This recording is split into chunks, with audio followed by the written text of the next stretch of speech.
compartir con ustedes en pantalla un PowerPoint para ir siguiendo juntos esta primera pregunta que nos hicimos, es cómo sabemos que nuestros estudiantes están aprendiendo, y que tiene por detrás una discusión que está instalada en nuestro país y en muchos otros países acerca del tema de la evaluación. Entonces, este es un poco el recorrido que yo voy a ir haciendo con ustedes. Lo primero que quiero compartir es qué sabemos hasta ahora, porque me parece que mirar un poquito para atrás en este tiempo que llevamos de cuarentena y de no presencialidad en las clases, hemos hecho muchos aprendizajes, pero hay algunos en particular que yo quisiera señalar porque van a ser un poco un punto de partida para el resto de la conferencia. Sabemos que no podemos trasladar la escuela presencial tal cual como la conocíamos hasta hace 2 meses atrás y tratar de reproducir en instancias virtuales ese modelo que teníamos en forma presencial. Sabemos también que no se puede enseñar lo mismo que estaba planificado, no solo por la cantidad, sino también por una pregunta acerca de cuál es el sentido de enseñar hoy determinados contenidos, determinadas capacidades, pregunta que nos la hacíamos también antes de la cuarentena, de la pandemia, pero que hoy cobra un nuevo significado porque la respuesta a esa pregunta del qué tiene sentido aprender hoy es bien distinta a como era 2 meses atrás. Sabemos que no podemos ofrecer actividades sueltas, que necesitamos ofrecer propuestas que estén articuladas, que necesitamos ofrecer propuestas que tengan sentido para los estudiantes en lugar de una suma de tareas que no tengan para el estudiante ningún significado. También sabemos que tenemos una deuda como escuela, como instituciones, en todo lo referido al aprender a aprender y al desarrollo de las habilidades metacognitivas, y sobre eso vamos a hablar un poquito en relación al tema justamente de la evaluación.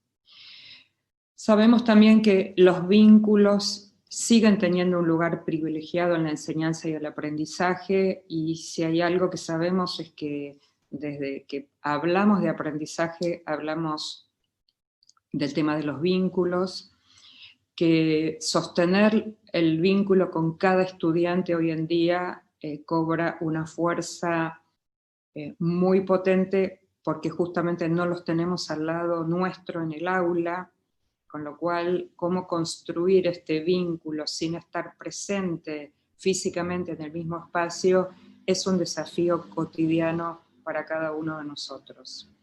También sabemos que tenemos una maravillosa oportunidad con el tema de la evaluación formativa. Hace muchos años que venimos hablando de evaluación formativa y podría decir que si bien se avanzó mucho en ese campo, todavía la evaluación sumativa gana la calificación, la nota gana sobre la evaluación formativa, y resulta que ahora, por lo menos en nuestro país, en la Argentina, está claramente definido que no se va a calificar por ahora, con lo cual digo, tenemos una ventana maravillosa de una oportunidad para trabajar con la evaluación formativa, y parte de eso es lo que vamos a compartir ahora.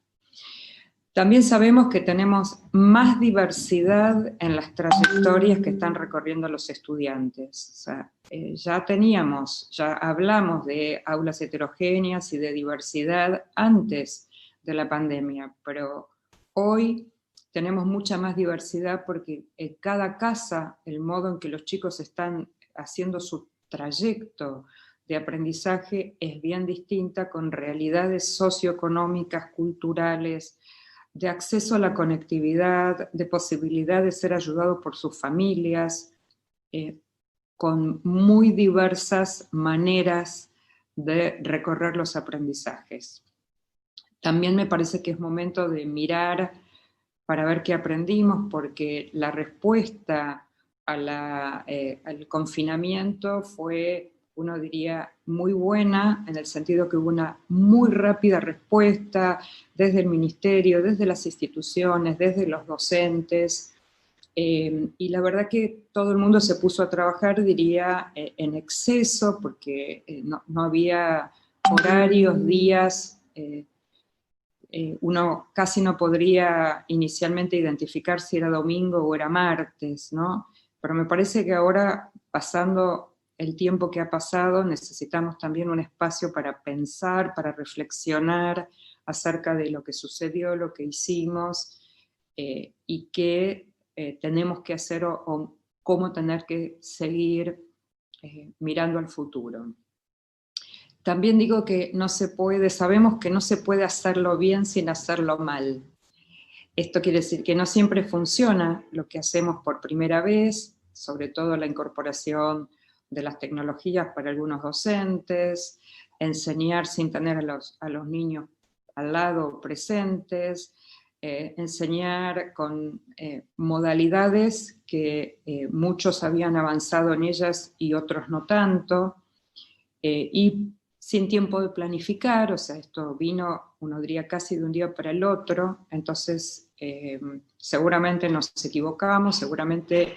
si miramos hoy para atrás podemos repensar muchas de las cosas que hacemos. Y obviamente está claro que la escuela no va a volver a ser la misma de antes, tampoco nosotros. Entonces, para poder pensar en cómo sabemos si los estudiantes aprenden, me parece que está bien primero pensar cuándo un estudiante aprende mejor, porque para saber qué está aprendiendo, la primera pregunta que nos hacemos es ¿cómo pensamos nosotros que un estudiante aprende mejor? Y acá hay algunas ideas que no pretendo abordarlas en su totalidad porque el tema específico de hoy no es cómo aprende el estudiante, pero me parece que sin pasar primero por esta cuestión, no es fácil entender entonces qué tipo de evaluación queremos instrumentar. Decimos que un estudiante aprende mejor cuando es protagonista, no solo cuando es activo. Y tal vez las primeras semanas fueron de mucho activismo, ¿no? De muchas tareas para que el estudiante haga. Por eso no necesariamente lo convierte en un protagonista de su proceso de aprendizaje. Entonces sostenemos que aprende mejor cuando es protagonista, cuando desarrolla habilidades metacognitivas, esa deuda que tenemos desde las instituciones, cuando tiene opciones para elegir, sobre todo porque no está con nosotros, no está con sus compañeros en un mismo espacio, entonces necesitamos con mucha más fuerza tenerlos aprendiendo, ¿no? Tenerlos cerca nuestro en el aprendizaje. Y entonces la posibilidad de que tengan opciones sobre qué aprender y cómo aprender da cuenta de mejores aprendizajes. Cuando recibe una propuesta desafiante y con sentido de parte de todos nosotros, cuando tiene claro qué se espera que aprenda y cuando establece un vínculo con docentes y con pares. Y al mismo tiempo, así como decimos cuando un estudiante aprende mejor, también decimos que nos damos cuenta, cuando nos damos cuenta si ese estudiante aprende. Y también algunas ideas que no, seguramente si tuviéramos tiempo de dialogar, también ustedes podrían agregar muchas más, pero decimos que nos damos cuenta si un estudiante aprende cuando puede explicar con sus propias palabras, cuando puede dar un ejemplo, cuando puede formular preguntas, cuando puede establecer relaciones y conexiones, no solamente entre los temas, sino también, como dice más abajo, cuando puede conectarse con el mundo real, cuando puede enseñarle a otros, cuando puede analizar y analizar críticamente, cuando puede crear, cuando puede experimentar, cuando puede transferir y cuando puede pensar y hacer visible su aprendizaje. Si nosotros miramos este listado y todas las ideas que podamos agregar, ustedes verán que ya tenemos pistas para pensar en la evaluación. si yo recojo evidencias de estas cuestiones que allí están planteadas, seguramente voy a tener bastante información para saber cómo los estudiantes están aprendiendo. Y en ese sentido, quiero particularmente detenerme en el tema de la metacognición, del desarrollo de este aprender a aprender, porque nosotros, antes de esta situación de aislamiento social, siempre sosteníamos, y yo siempre digo que en todos los perfiles de egresados de las escuelas figura esta idea de que al egresar un estudiante será autónomo, capaz de tomar buenas decisiones, de insertarse socialmente, de ser un buen ciudadano, de vivir en democracia. Y la pregunta siempre que me hacía antes de esta situación era, bueno, ¿dónde se enseña eso? ¿Dónde el estudiante aprende esto?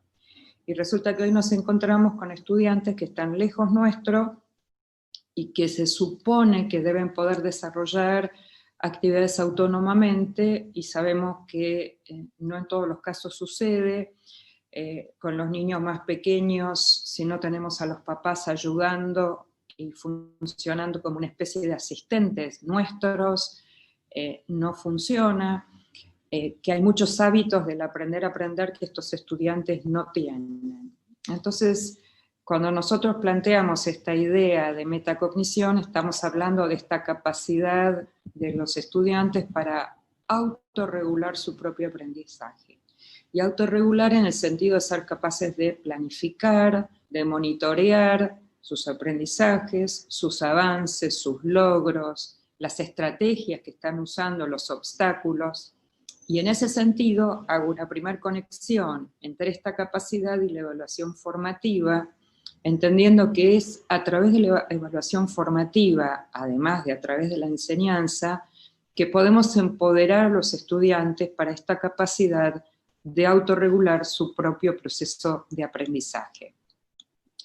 Cuando nosotros estamos planteando esta situación de metacognición, tenemos herramientas, muestro un ejemplo, pero hay muchas de estas.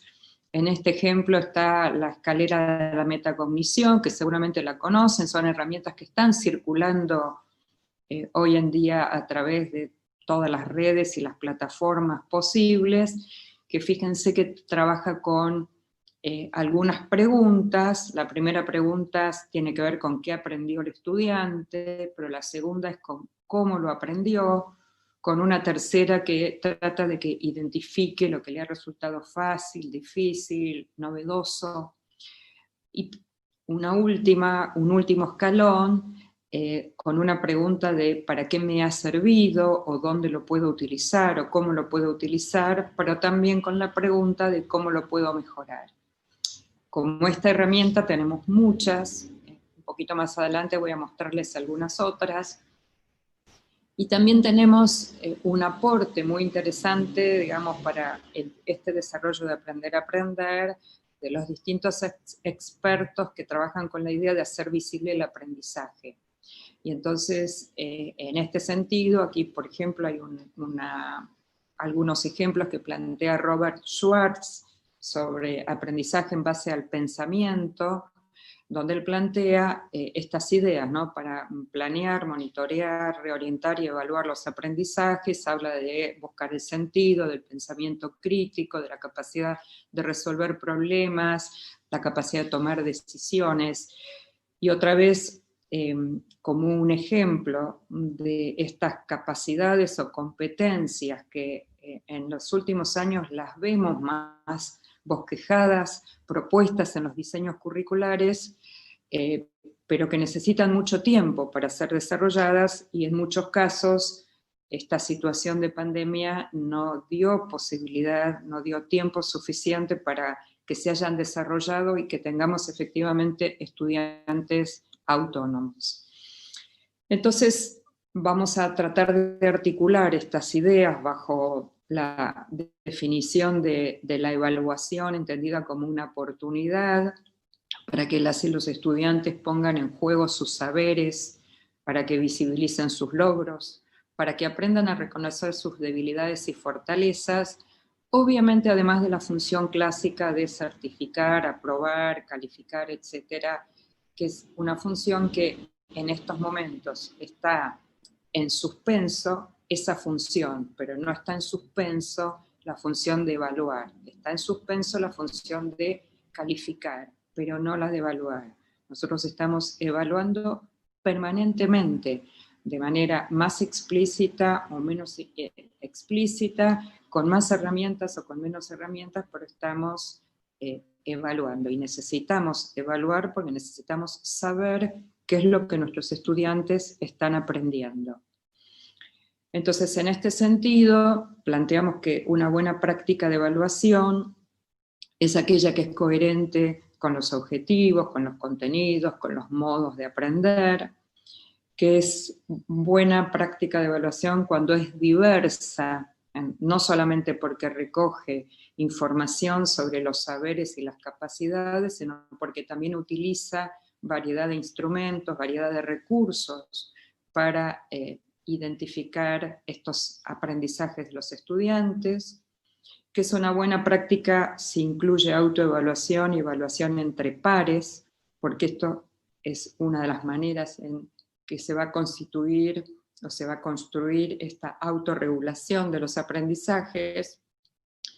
Y es una buena práctica cuando propone que los estudiantes respondan a situaciones contextualizadas, a resolver problemas, a tomar decisiones, a trabajar por proyectos y a reflexionar sobre sus recorridos.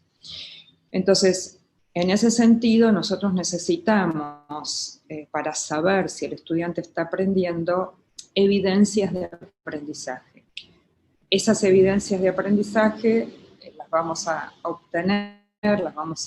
necesitamos ir a buscarlas, articuladas muy claramente con los objetivos de aprendizaje, es decir, tenemos que buscar aquellas evidencias que nos permitan saber si el estudiante está logrando eso que nosotros estamos tratando de enseñarle y que ellos están tratando de aprender.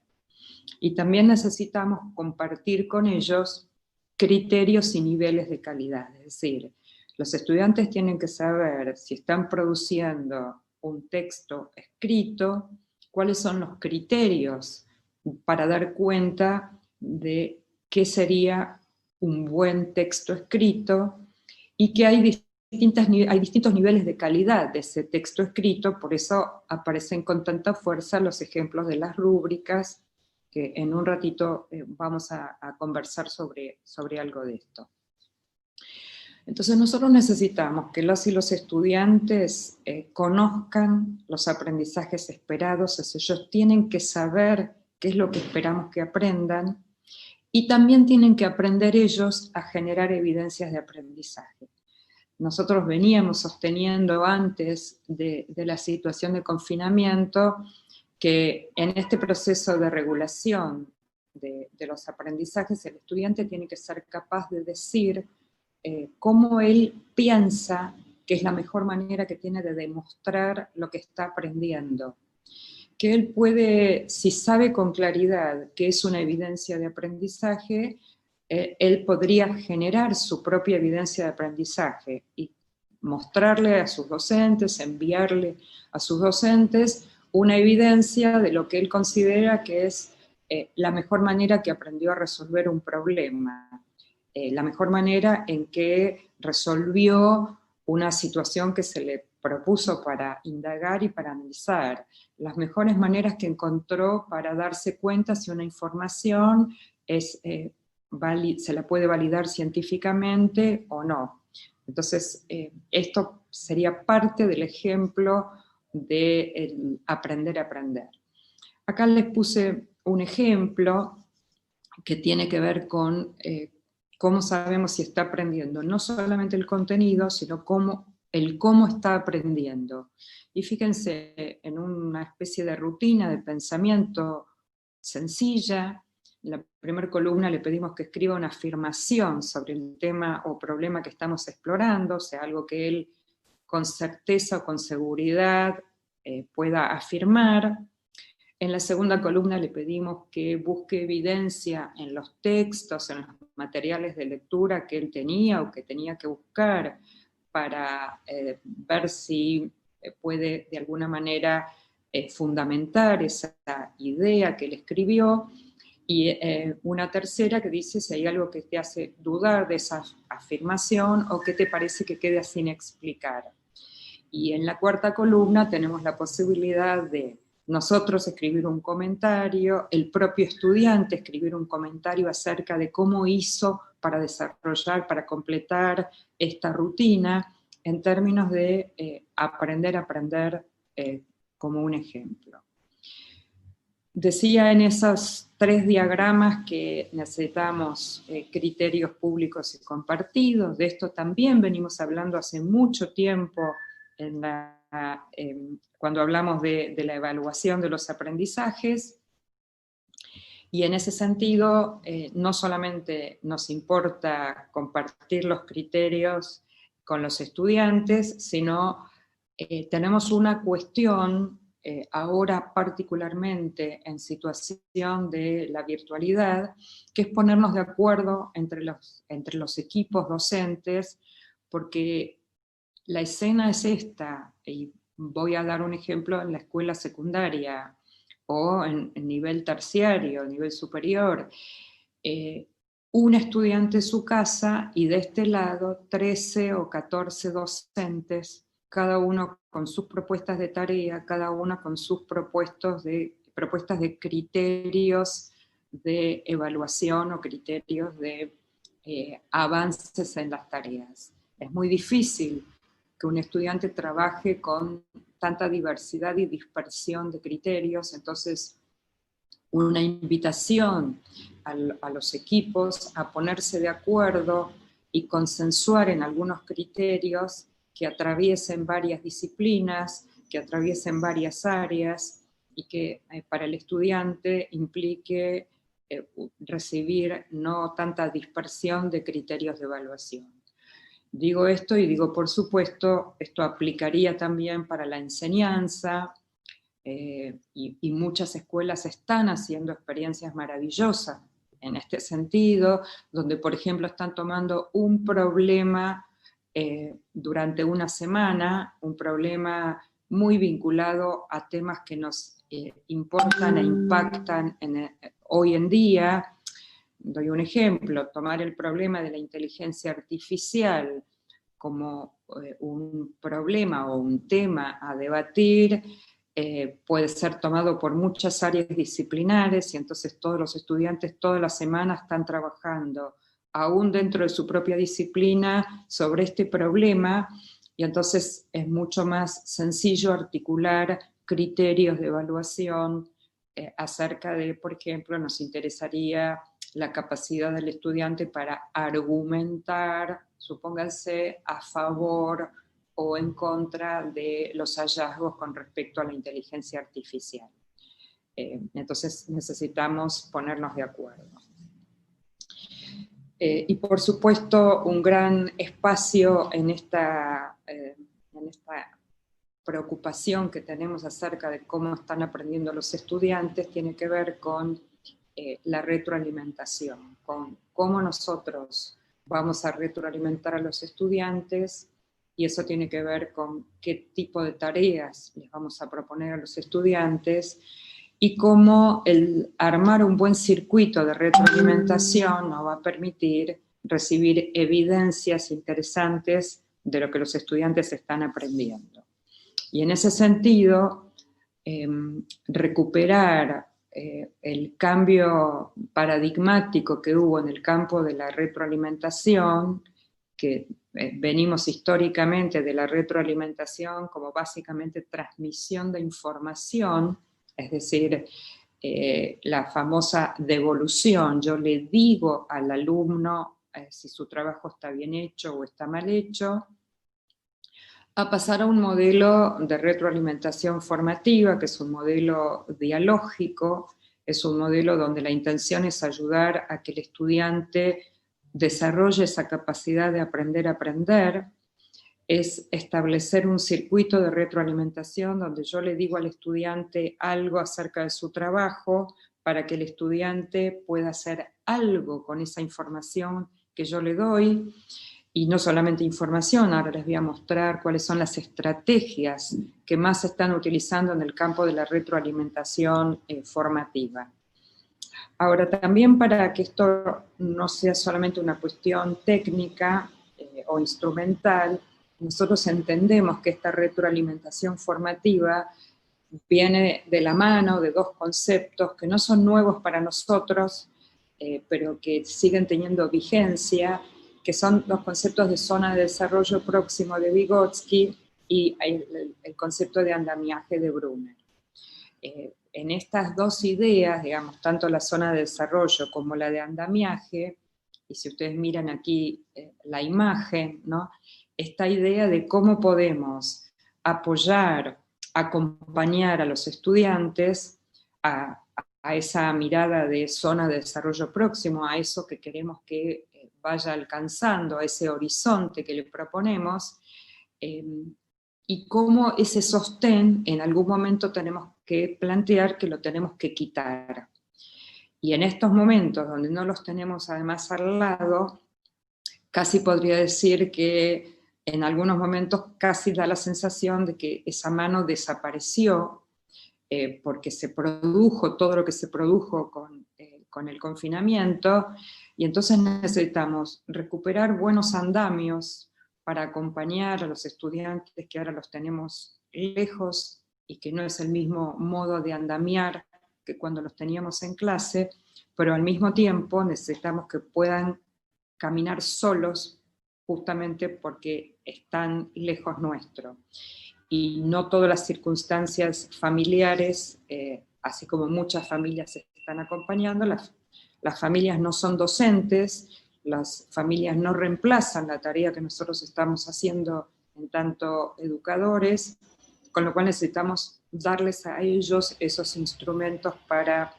que puedan ir construyendo la autonomía, que obviamente necesita tiempo para ser construida, no se construye en 2 meses ni en 1 año. Entonces, los estudiantes en esta manera de aprender a aprender, de autorregular sus procesos de aprendizaje, de autoevaluarse, de trabajar con pares, tienen que aprender a construir su propio significado de aquello que reciben como retroalimentación, tienen que poder analizar cuando un docente les hace una devolución, tienen que poder formular preguntas a esa devolución, tienen que poder discutirlo con otros, tienen que poder conectarlo con los conocimientos previos. Y entonces, haciendo un relevamiento un poco de cuáles son las estrategias que más se están utilizando en el campo de la retroalimentación formativa y que de alguna manera nos están permitiendo continuar, quienes ya habían comenzado a trabajar con esta manera de ofrecer retroalimentación, hay 5 estrategias, hay muchas más, simplemente yo comparto aquí las 5 que más se están utilizando y que de alguna manera compartir también algunos ejemplos de estas estrategias, y cada una de estas 5 las voy a compartir ahora individualmente con un ejemplo de cada una. La primera es ofrecer preguntas frente a un trabajo que el estudiante me envió, que yo obviamente le solicité, le pedí. Tengo aquí 2 ejemplos de 2 preguntas cuya respuesta me va a dar información acerca de cómo el estudiante está aprendiendo. Por ejemplo, me contás cómo lo pensaste, y el estudiante tiene que contarme el recorrido, cómo llegó a resolver ese problema, cómo llegó a abordar ese proyecto, esa pregunta, ese texto, lo que fuera. Una segunda pregunta, ¿cómo te diste cuenta? Y esas respuestas no necesariamente tienen que ser escritas. A mí particularmente, en lo que he recogido en este mes de trabajo con muchos docentes, el audio de WhatsApp, digo, además de otras posibilidades de plataformas y demás, pero digo, desde eso más sencillo que es grabar un audio y uno tiene la posibilidad de oír ese audio, y en ese análisis de la comunicación que hace el estudiante vamos a encontrar muchísima información, muchísima evidencia de comprensión. El estudiante que buscó, que encontró relaciones, que se dio cuenta, no es lo mismo que el estudiante que en un audio repite un texto o repite una respuesta que a lo mejor la googleó, que la encontró en internet y que no es una construcción que él haya hecho. Por supuesto que esto depende mucho de cuál haya sido la tarea que yo le he dado. Si le di preguntas para que él responda y esas preguntas son googleables, se encuentran en internet, poco me puedo dar cuenta de cuánto el estudiante ha aprendido. La segunda estrategia es describir el trabajo del estudiante. Aquí tienen un ejemplo: definiste muy bien el planteo del problema, resolviste muy bien tus cálculos utilizando fórmulas, explicaste con muchos detalles el modo en que lo resolviste y lo felicito por su trabajo. Y lo que hago acá,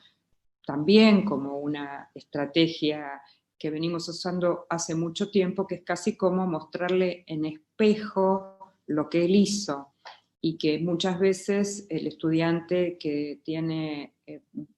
muy poco desarrollado esta capacidad de autonomía y de autorregular, no reconoce eso mismo que él hizo y que lo hizo bien. Entonces a veces alcanza con describir lo que él hizo y a partir de la descripción formularle una pregunta o pedirle alguna cosa. En este caso yo podría combinar esta descripción con una pregunta de la anterior: ¿cómo te diste cuenta? ¿Cómo resolviste el problema? Perdón. La tercera estrategia tiene que ver con, fíjense, no solamente valorar los avances y los logros, sino también con celebrar, ¿no? Me parece que estamos en un momento donde además lo emocional sabemos que tiene un fuerte impacto en esta situación de aprendizaje y de enseñanza,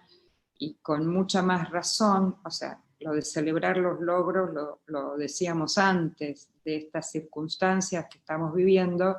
pero con mucha más razón hoy. Queremos valorar los avances y los logros, pero también celebrar, y busquemos 1000 maneras de celebrar. Los días viernes podemos celebrar en una ronda de Meet o de Zoom qué es lo que cada uno aprendió esta semana, que puede ser algo del aprendizaje escolar, pero puede ser algo que aprendió a hacer en su casa nuevo,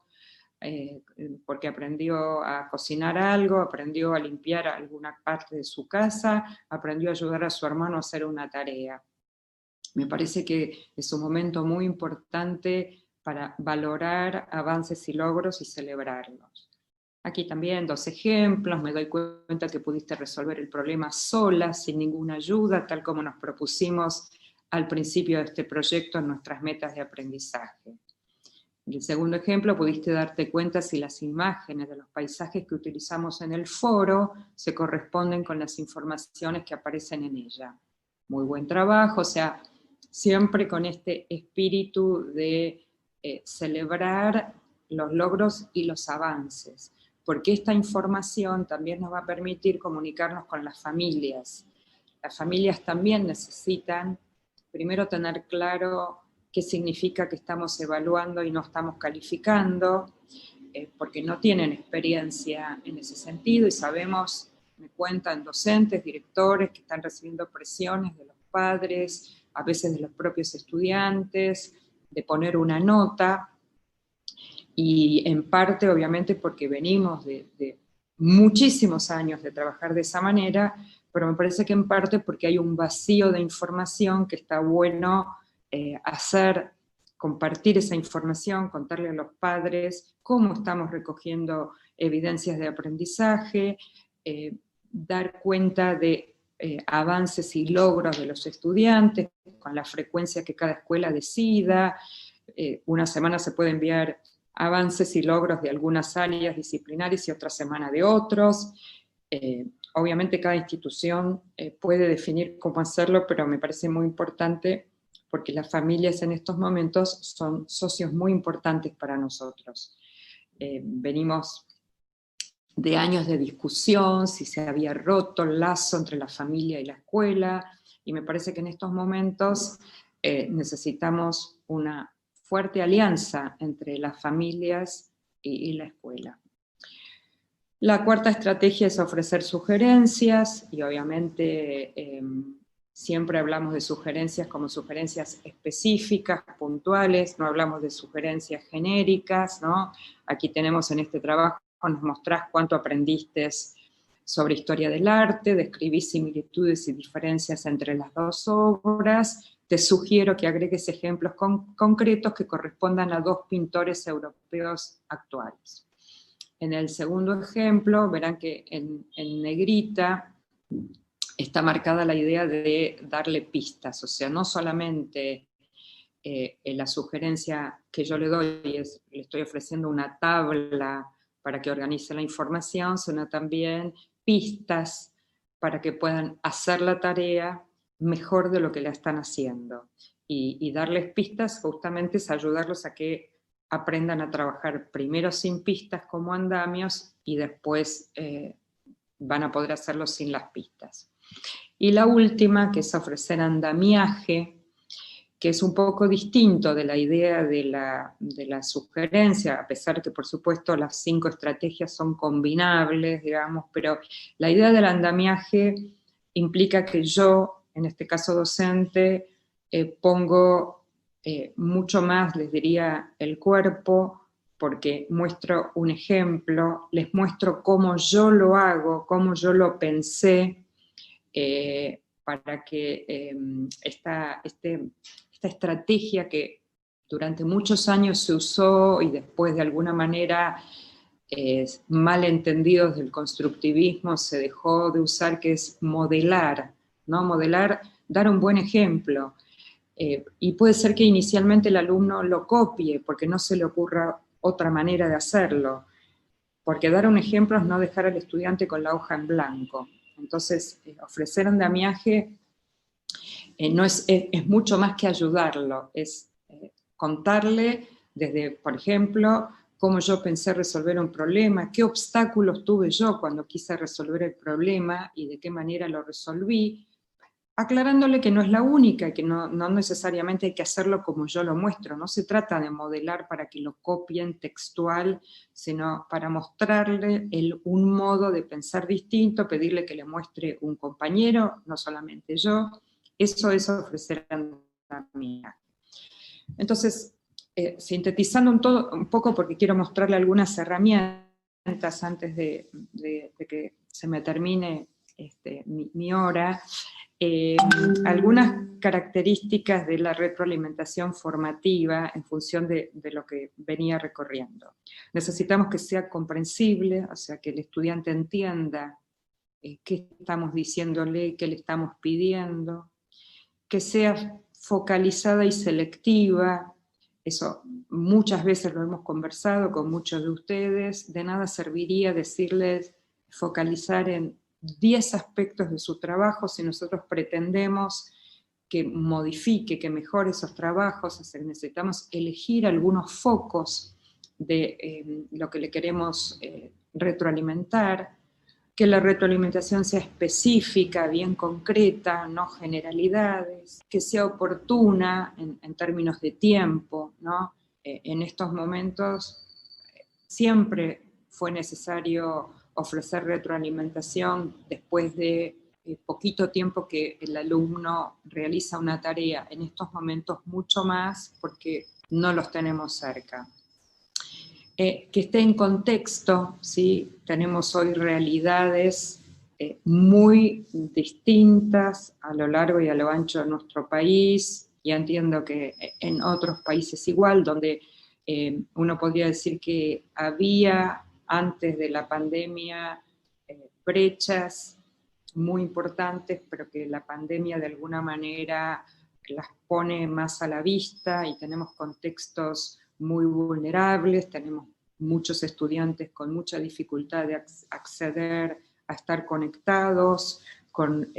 digamos, uno podría decir esta frase casi de la vida cotidiana: cada casa es un mundo, ¿no? Y cada contexto es diferente y tenemos que pensar en que esta retroalimentación esté contextualizada, en el sentido que le devolvemos pensando que es posible que ese estudiante haga.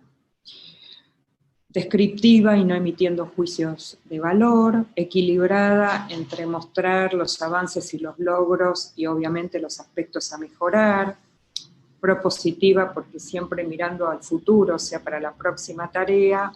y transferible. Y esto vuelve a la idea que yo planteaba hace un ratito de ponernos de acuerdo entre los docentes para definir algunos criterios comunes, algunos modos de retroalimentar comunes, de tal modo que un estudiante pueda usar, por ejemplo, una estrategia que yo le pido y la pueda usar en varias disciplinas. Y entonces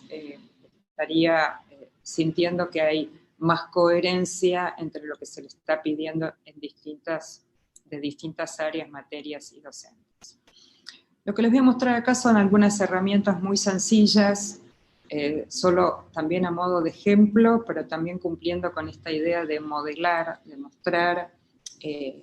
buenos ejemplos que buenos docentes están utilizando en estos momentos. Fíjense, acá esta es muy sencilla, frente a un cuadro de doble entrada que tiene, básicamente dos columnas, una pregunta si lo sé hacer, que es la pregunta que yo me hago aquí, y qué me falta. En relación a, aquí, describir, por ejemplo, que es una máquina indicando su función básica, me pregunto si lo sé hacer y si digo que sí, podría poner una evidencia, ya sea escrita, con una fotografía, lo que es probable o posible en cada contexto. ¿Qué me falta? Y así analizar las causas, o sea, del lado izquierdo verán que estaría aquello más ligado a los objetivos de aprendizaje. Y este es un ejemplo de cómo podría levantar algo.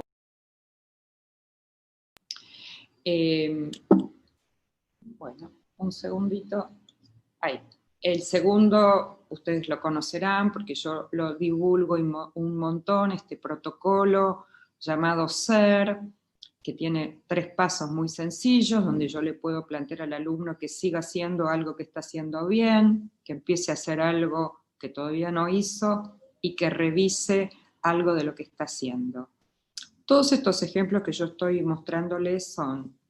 desde el profesor hacia el estudiante, pero con la clara intencionalidad que del estudiante tiene que volver al profesor.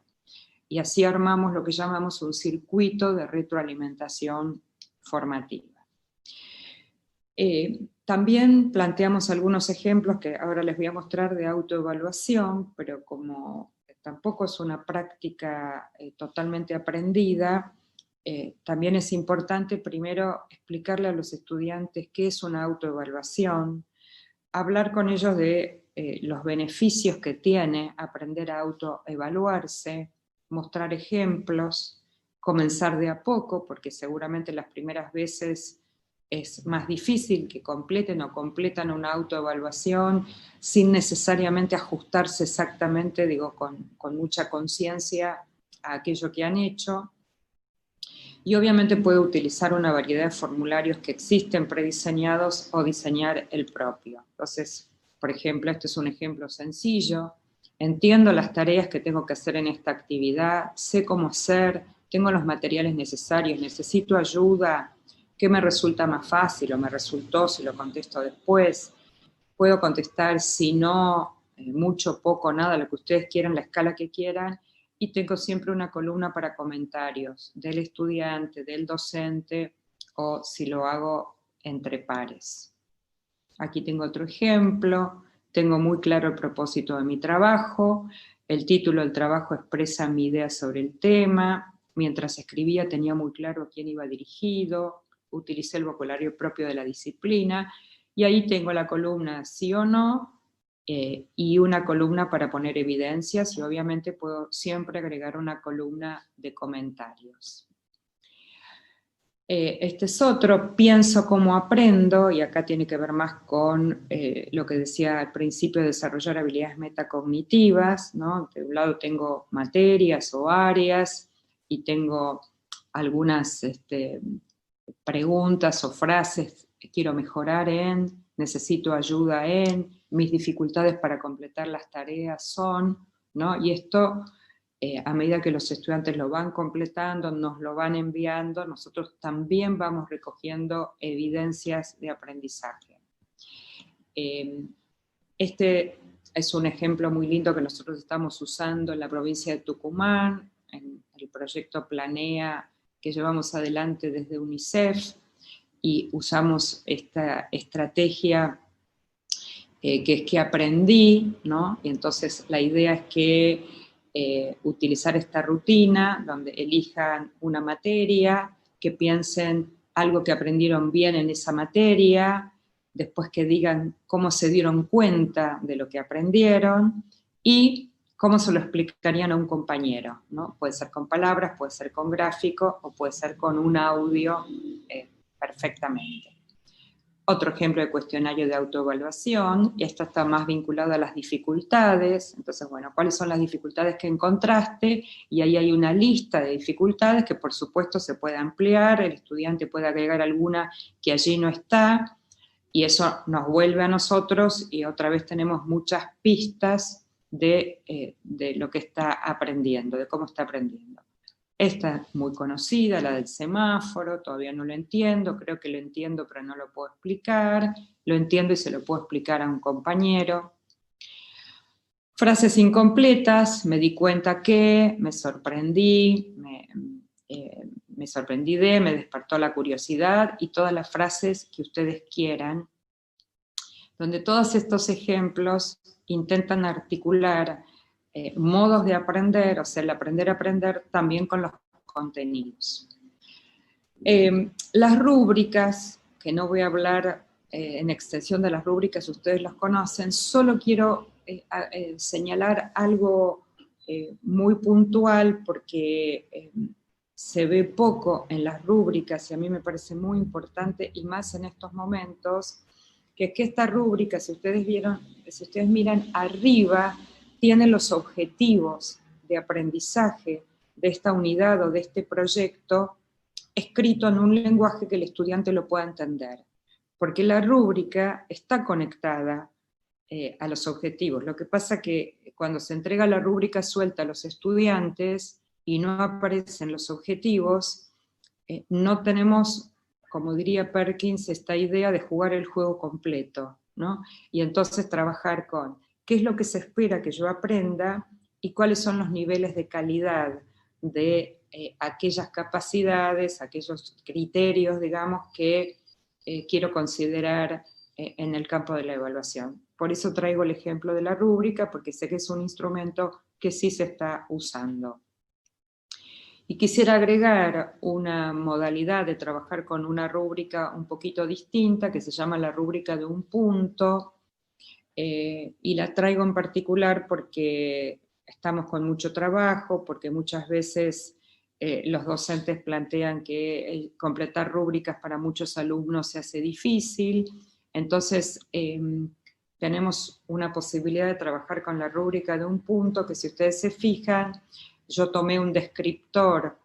de la rúbrica anterior, que si yo fuera un alumno diría, elijo el descriptor en el cual yo creo que mi trabajo corresponde a ese nivel de calidad del descriptor, tendría que poner una evidencia que muestre por qué yo estoy en ese nivel, en ese descriptor, y tengo una columna para que el docente me haga una sugerencia puntualmente sobre ese nivel de calidad, sobre ese criterio en particular que tenía que ver con las fuentes de información. Por supuesto, los portafolios y los e-portafolios, que tampoco es una estrategia nueva, pero que me parece que hoy cobra sentido, que todas las instituciones que trabajan con plataformas, guardar en los portafolios de manera electrónica, digital, los trabajos de los estudiantes, para ir reuniendo información para el día que volvamos a las aulas, de la manera en que volvamos. Para el día que tengamos que calificar, vamos a tener una cantidad de información de calidad que hemos recogido, sobre la cual los estudiantes también podrán hacer maravillosos ejercicios de reflexión sobre su propia práctica, sobre sus propios aprendizajes, mirando un poco el recorrido y el trayecto que han desarrollado. Para cerrar, por lo menos esta parte, y dejar lugar a las preguntas y al intercambio que podamos hacer en estos momentos, y quiero compartir con ustedes, hace poquito Merie produjo un texto muy lindo que está en las redes y que tiene un párrafo muy interesante y que me parece que nos tiene que hacer pensar más allá de puntualmente la situación de evaluación o de la situación del confinamiento, ¿no? Y me gustó y me parecía que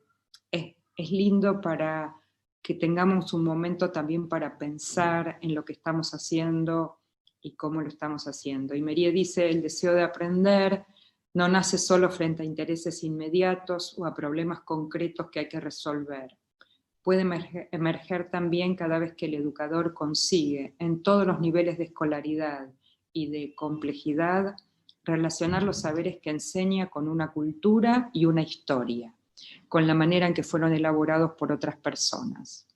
La motivación, dice él, se articula entonces con una promesa encarnada por el adulto, la promesa de que el esfuerzo intelectual permite acceder a la alegría del pensar. Y me parece que todos nosotros estamos haciendo esfuerzos intelectuales, además de emocionales, ¿no? En este contexto, y que este esfuerzo nos permita acceder a la posibilidad de sentarnos un rato a pensar en lo que hemos hecho, en lo que estamos haciendo y en lo que tenemos que hacer para más adelante. Yo cierro acá